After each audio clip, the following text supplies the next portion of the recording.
예배를 집례하면서 종종 이런 경우를 접하게 되는데요. 25년 즈음에 이런 적이 있었습니다. 믿지 않는 유족이 하관 예배가 다 끝나고 저에게 조용히 오더니 봉분을 다 완성을 하고 난 후 아버지께 술 한잔 올리고 마지막 길에 절을 하고자 하니 허락해 달라고 하여 그리하라 했더니 차 안에서 술 한 병을 꺼내오더니 종이컵에 따라서 무덤 앞에 올리고는 넙죽 절을 2번 하고 그대로 엎드린 채 일어나지 않고 통곡하며 엉엉 우는 것이었습니다. 이 모습을 지켜보던 믿지 않는 동네 사람들이 이구동성으로 이렇게 말을 했습니다. 이제야 장례 치르는 것 같구만. 그래도 아들 중에 누구누구만 효자구만. 잘 차린 제사상과 누런 상복을 입고 곡하면서 제사상 앞에서 절하는 모습은 누가 봐도 종교적입니다. 그리고 울기를 많이 하면 효도하는 자식같이 보입니다. 오직 영정사진 한 장뿐인 빈소와 찬양과 짧은 기도와 긴 설교만 듣는 기독교 장례는 전혀 종교적으로 느껴지지 않습니다. 그러나 술 한 잔 올리고 절한 바로 그 아들이 고인 생전에 가장 속 썩이는 불효자식이었고 고인은 술 한 잔 입에 대지 않는 권사님이셨습니다. 제사상 차려 올리면 망자가 와서 먹습니까? 술을 올리면 술을 망자가 마십니까? 정말 제사상에 절을 하면 고인이 절을 받습니까? 전혀 모를 일입니다. 모두 살아있는 사람이 좋자고 하는 일입니다. 이것이 사람만이 가진 종교성이고 종교 행위입니다. 70년대 초에 첩첩산중에 사는 남편이 돈을 벌어 오겠다며 서울로 가놓고 소식이 끊긴 가정이 있었습니다. 전화도 없고요. 편지를 전하는 우체부도 들어가지 않는 마을이었습니다. 소식이 끊겨버렸습니다. 2년이 될 무렵부터 아내는 남편이 집 나간 날에 제사상을 차려놓고 4살짜리 어린 아들에게 제를 올리게 했습니다. 죽었다고 생각한 것입니다. 4살짜리 아들이 9살이 될 때까지 꼬박꼬박 그날의 제사를 지내며 죽은 아버지를 추억하며 섬겼습니다. 그런데 죽은 아버지가 5년 만에 돌아와 버렸습니다. 그것도 외국에 나가서 많은 돈까지 벌어가지고 왔습니다. 그렇다면 지금껏 엄마와 아내의 제사, 즉 종교행위는 뭐였습니까? 자기 마음 좋자고 한 겁니다. 종교행위란 이런 것입니다.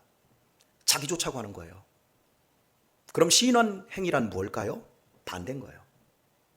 자기가 믿는 신을 위해서 하는 행위가 신앙행위예요. 여기에서 종교생활과 신앙생활이 나옵니다. 묻겠습니다. 여러분은 종교생활을 하고 있습니까? 신앙생활을 하고 있습니까? 나 좋자고 하고 있습니까? 하나님 좋자고 하고 있습니까? 바로 이 질문을 가지고 3번에 걸쳐서 답을 찾아보려고 합니다. 주님께서는 당신의 가르침이 하나님께로부터 왔음을 분명히 하시고는 유대인들에게 아주 무서운 말씀을 하셨습니다.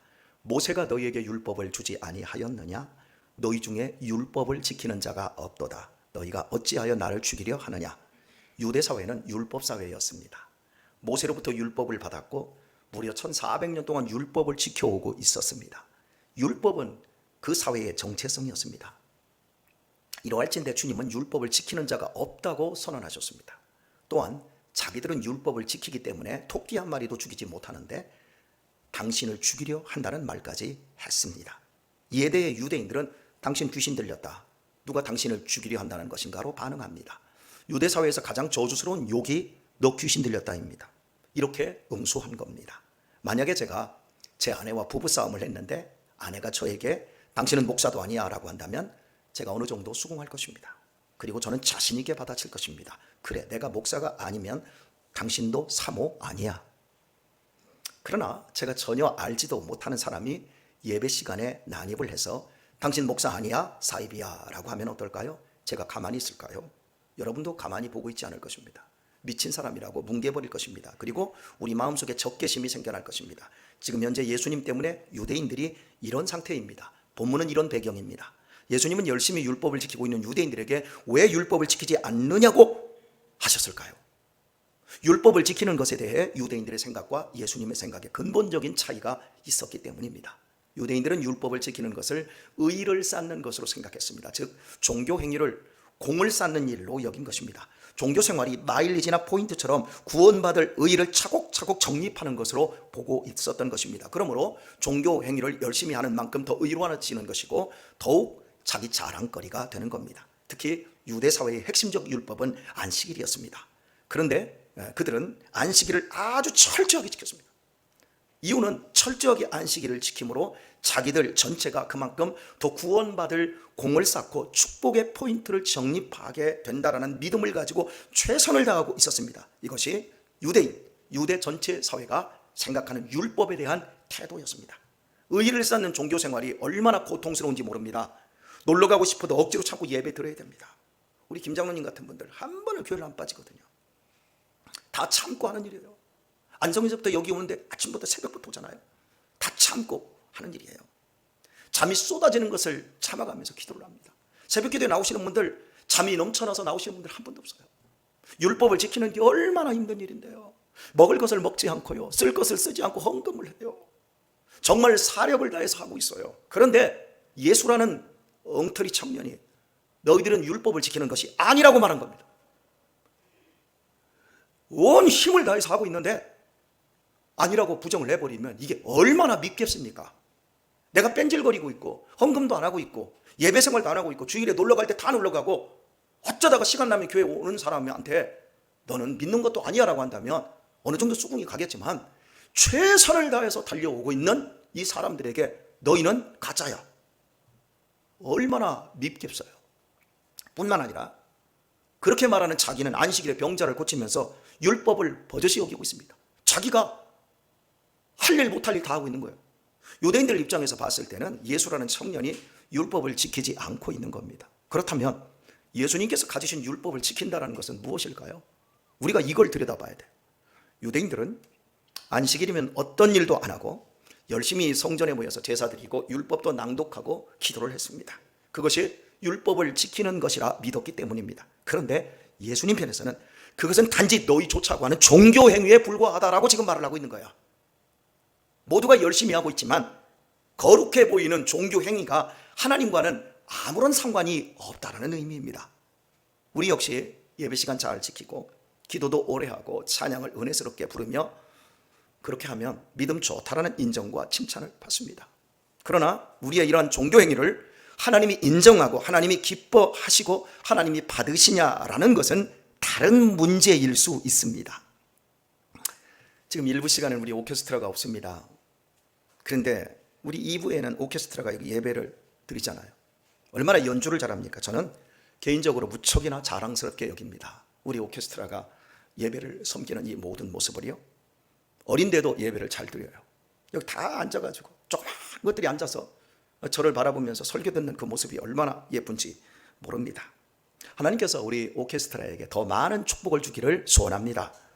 여러분들도 기특하지요? 우리 오케스트라가 지금 딱 여기 한 명 나온 것 같은데 여기 1부 예배를 드리고 2부 예배는 또 오케스트라를 해요. 우리 하은이 같은 경우에 우리 하은이에게 한번 물어볼게요. 하은이는 누구를 위해 연주합니까? 하나님을 위해 연주합니까?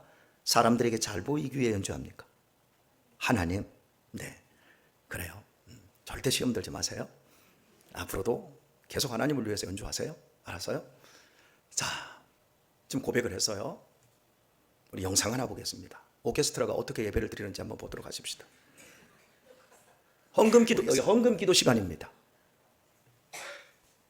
우리의 삶은 살아서 이 세상을 떠나기까지 공술의 공속의 힘. 5월 7일, 5월 14일, 5월 28일입니다.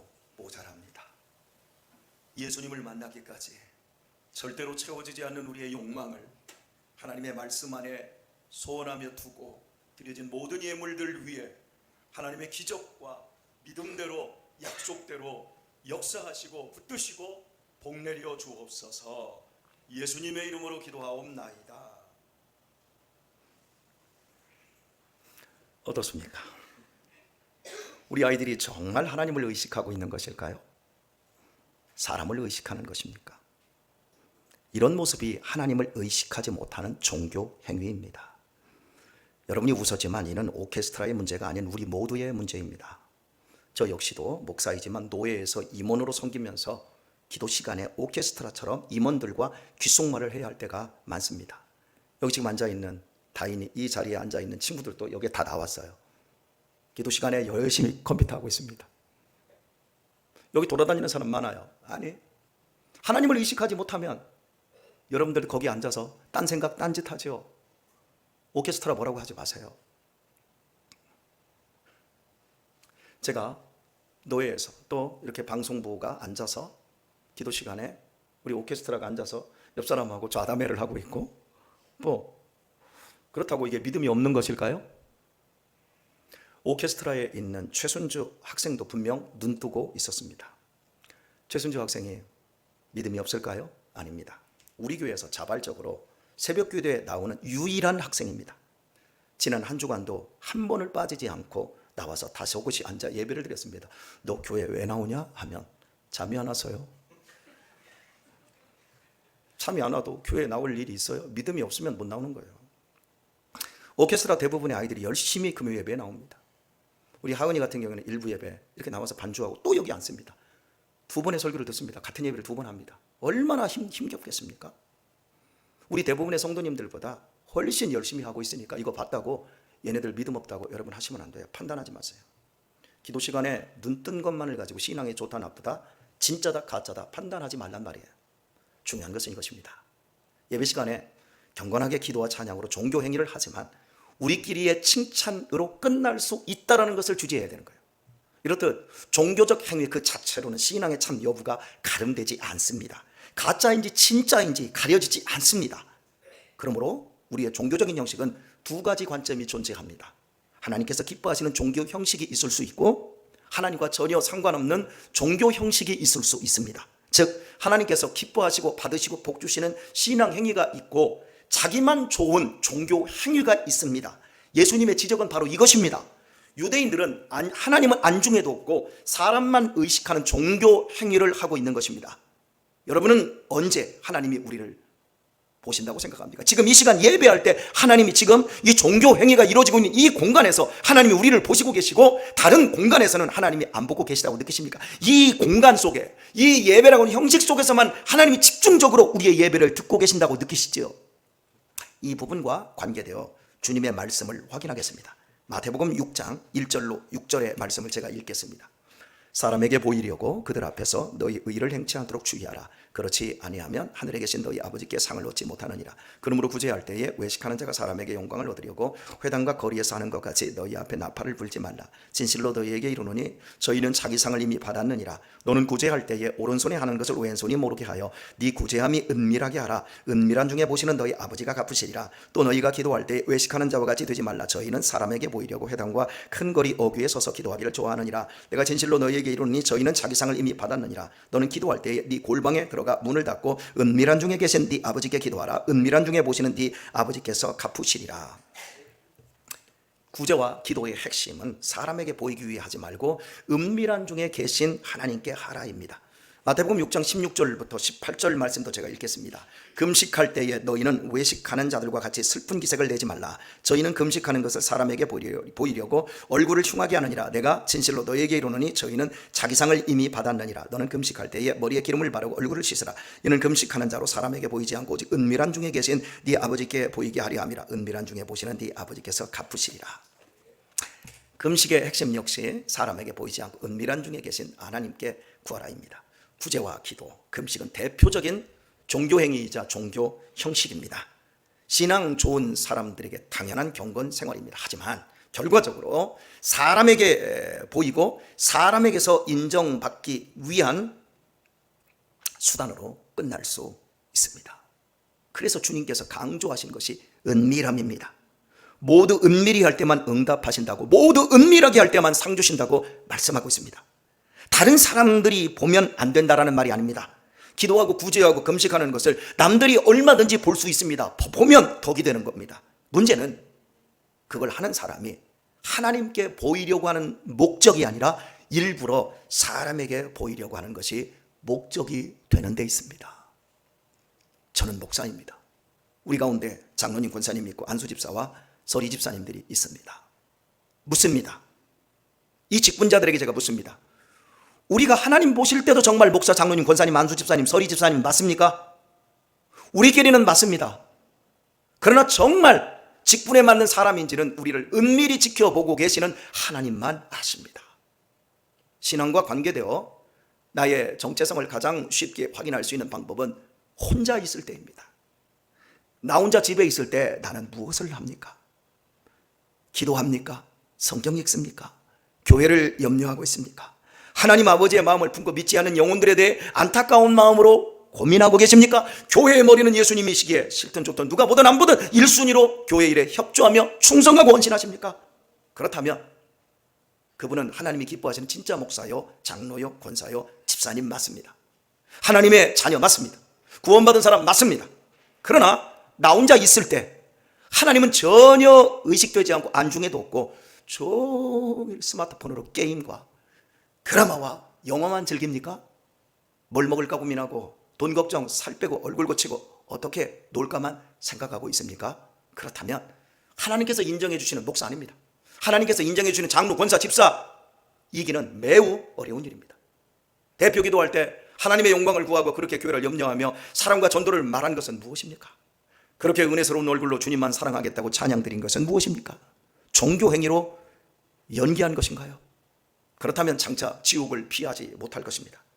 아직 신앙이 미숙해서 그렇다면 천만다행입니다. 그러나 신앙이 가짜라서 전혀 양심의 문제를 못 느끼고 자신의 문제성을 전혀 인지하지 못한 채 평생 그렇게 갈 것 같으면 이는 실로 독사의 자식들이며 회칠한 무덤이 아닐 수 없습니다. 실로 큰일입니다. 저와 관계되어 아주 가까웠던 목사님 세 분이 당신 교회 여자 성도와 오래도록 내연의 관계를 가졌습니다. 한 분은 2년, 한 분은 4년, 한 분은 거의 10년 가까이 내연 관계를 맺고 가족과 성도들을 완벽하게 속였습니다. 결국은 은밀히 보시는 하나님께서 들통이 나게 하셨고 그 남편들에게 욕과 문매를 맞고 교회에서 쫓겨나고 말았습니다. 저는 너무 놀랐습니다. 그분들 모두는 매우 경건했고 어떤 목사님들보다 기도를 많이 하기로 소문난 분들이었습니다. 한 분은 세미나도 많이 다니시는 분이었어요. 강사로. 그리고 그분들 중 또 한 분은 저한테 이렇게 권면을 해서 여자 조심하라고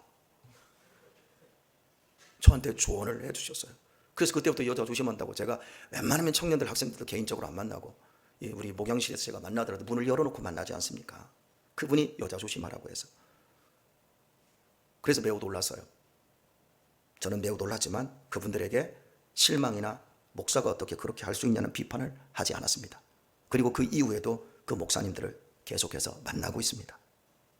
왜냐하면 저 역시도 한순간에 넘어질 수 있을 만큼 약하며 마귀의 유혹은 매우 간악하고 집요함을 잘 알고 있기 때문입니다.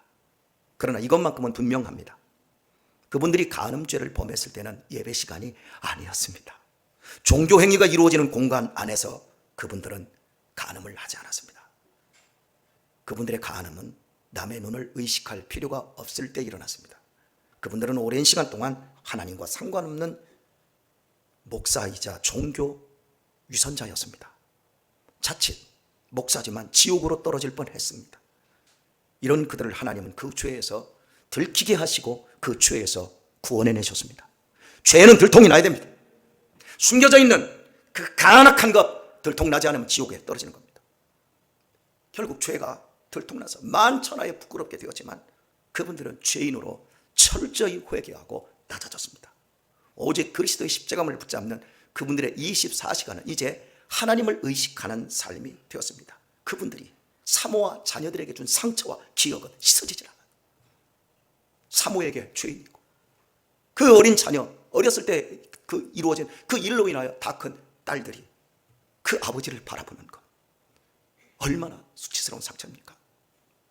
그러니까 이분들은 더욱 하나님의 은혜만을 구합니다. 애통하는 자가 되었고 심령이 가난한 자가 되었고 의에 줄이고 목마른 자가 되었어요. 그분들의 삶은 이제 종교 행위를 넘는 그 이상의 신앙 행위가 되었어요. 사람의 진짜 모습은 사람 눈앞에서 결정되지 않아요. 오직 은밀히 보시는 하나님에 의해 결정됩니다. 여러분의 신앙과 우리의 구원은 지금 여기서 결정되지 않아요. 우리의 삶에서 결정되고 있고 우리의 마지막 날 그날 드러나게 돼요. 쭉정인지 알곡인지. 제가 알곡과 같은 모습으로 여러분 앞에 있지만 제가 쭉정인 줄 어떻게 합니까? 종교 행위로 사람들을 완벽하게 속일 수는 있어도 은밀히 보시는 하나님을 속일 수 없습니다. 그리고 하나님은 반드시 그 행위대로 보응하시고 심은 대로 뿌린 대로 우리의 인생에서 열매를 맺게 하십니다. 하나님을 정말 의식하십니까? 그럼 하나님의 말씀에 하지 말라는 것 하지 마세요. 하나님이 하라고 한 건 적극적으로 하세요. 나 혼자 좋자고 하지 말라는 것 하고 있으면 안 되고요. 하라는 것 나조차고 안 하고 있으면 반드시 열매 맺습니다. 우리 신앙이 종교 행위에서 종교 생활로 가고 있는지, 신앙 행위 속에서 신앙 생활의 축복의 열매를 가고 있는지 반드시 진단하셔야 돼요. 여러분이 연애할 때를 생각해 보세요. 어땠습니까? 사랑하는 사람에게 잘 보이기 위해 얼마나 애를 썼습니까? 진심을 다 바치고 열심을 다 바쳐 상대방에게 호감을 느끼게 하려고 최선을 다했습니다. 다른 사람이 뭐라 하든 그 사람만 생각하고 그 사람에게만 잘 보이려고 했습니다. 헤어지고 집에 오면 그것으로 끝입니까? 아닙니다. 전화로, 카톡으로 끊임없이 속삭입니다. 언제나 서나 누구나 그 사람 생각만 합니다. 그 사람과 데이트할 계획을 머리로 짜며 기뻐합니다. 그 사람과 결혼해서 행복하게 살 미래를 생각합니다. 공개적이든 은밀하든 똑같은 마음이고 똑같은 삶입니다. 절대 다른 사람에게 잘 보이기 위함이 아닌 오직 그 사람에게만 잘 보이고자 합니다. 이 행위를, 우리의 인생에서 최고의 행복한 이 행위를 그대로 신앙으로 가져오란 말입니다. 마음을 다하고 뜻을 다하고 힘을 다해 주 너희 하나님을 사랑하라. 이것만 신앙이에요. 내 문제는 내가 해결할 수 없어요. 내 인생의 문제는 사람이 해결해 줄 수도 없어요. 나의 삶과 죽음, 나의 행복과 나의 기쁨, 나의 건강과 나의 평안, 내 인생의 모든 향방이 하나님의 뜻에 있습니다. 하나님의 의지에 있습니다. 그 사실을 알고 기독교라는 종교를 선택한 사람이 저와 여러분입니다. 그러니 우리의 행위가 어찌해야 하겠습니까? 하나님이 나의 생사 여탈권을 가지시고 나를 복주시기 위해 예수님을 내게 구주로 주셨습니다. 잠깐 왔다가 가는 이 세상, 이슬같이 허망한 인생의 날에 하나님이 나의 아버지가 되어주셨습니다. 내 죄를 대신해 구하신 그 귀하신 아들을 십자가에 못 박으시고 나에게 영원한 생명을 주시고 천국 이사를 허락해 주셨습니다. 엄청난 은혜를 입었어요. 이 사실을 우리는 복음으로 믿습니다. 그래서 우리는 감사함으로 이렇게 모여서 그 하나님께 경배를 올리며 종교적인 행위에 이렇게 동참하고 있습니다. 내 종교적 행위가 사람에게 보이고자 함이 아니라 하나님께서 기뻐하십니까? 열심과 충성과 헌신을 바치는 겁니다. 누가 알아주든 안 알아주든 상관없습니다. 누가 도와주든 안 도와주든 상관없습니다. 하나님께서 내 삶을 받으시기만 한다면 그것으로 만족스럽고 기쁨입니다. 종교적인 행위를 통해 적극적으로 하나님을 섬겨드림이 내 삶의 1순위이자 평생의 소원입니다. 혼자 있어도 하나님에 대한 사랑과 감사와 기쁨으로 충만하여 앞으로 베풀어 주실 복락을 찬양하며 맡겨주신 사명을 잘 감당하기 위해 기도하고 하나님을 더 알고 싶어서 성경을 읽습니다. 육신의 때가 지나고 영혼의 때 누릴 천국의 복락을 그리며 시간과 물질을 하나님의 기쁨을 위해 농밀하게 사용합니다. 종교적인 형식이 있든 없든 하나님의 기쁨을 위해 살든지 죽든지 그렇게 살다가 죽는 것, 그것이 신앙 행위이자 신앙 생활입니다. 우리가 이같이 기독교라는 종교와 종교 행위를 통해 하나님께서 인정하시는 신앙 생활을 하고 있어야 합니다. 확인하십시오. 우리가 마음을 다하고 힘을 다해서 예수님을 사랑하는 신앙 생활을 하고 있는 것 맞습니까? 혹시 이렇게 모여서 종교 행위를 할 때는 잠시 복음 진리에 대해 동의할 뿐 개인적으로 있을 때는 싹 사라집니까? 아니, 감격도 기쁨도 없이 구원받기 위해 마일리지를 쌓기 위해 억지로 여기 나온 것입니까? 만약 그렇다면 내 영혼은 심각한 위험 속에 있다는 사실만은 분명합니다. 그것은 하나님과 전혀 상관없는 신앙 행위가 아니기 때문입니다. 과정 속에 있다면 상관없어요. 그런데 완전히 이질적인 쭉정이로 계속 가고 있다는 것, 그것이 문제인 거예요. 하나님에 대한 사랑의 마음이 빠지고 진심이 빠진 우리의 모든 종교 행위는 결국 나를 섬기는 우상 숭배일 뿐입니다. 오늘의 말씀을 뵙겠습니다. 나는 하나님께서 내 생명의 주관자라는 사실을 알고 있습니까? 나를 구원하시고 영원한 생명을 주신 하나님께 나의 모든 생명으로 예배드리기 위해 여기 나와 있습니까? 나의 모든 필요를 채워주시기에 헌금을 드리십니까? 나의 모든 간구에 도움과 힘주시기에 기도를 드리십니까? 나를 버리지 아니하시고 구원의 길로 이끄시기에 하나님께 나의 모든 인격을 다해 힘찬 찬송을 드립니까? 참으로 그리하셔야 합니다. 참으로 그리하셔서 여러분의 노력과 분투에 은밀한 중에 보고 반드시 응답하시는 하나님의 복이 풍성히 열매 맺으시고 천국으로 이사하기까지 남은 생애의 건승과 평안과 형통이 있길 예수님의 이름으로 축원드립니다. 찬양 드리겠습니다. 항상 진실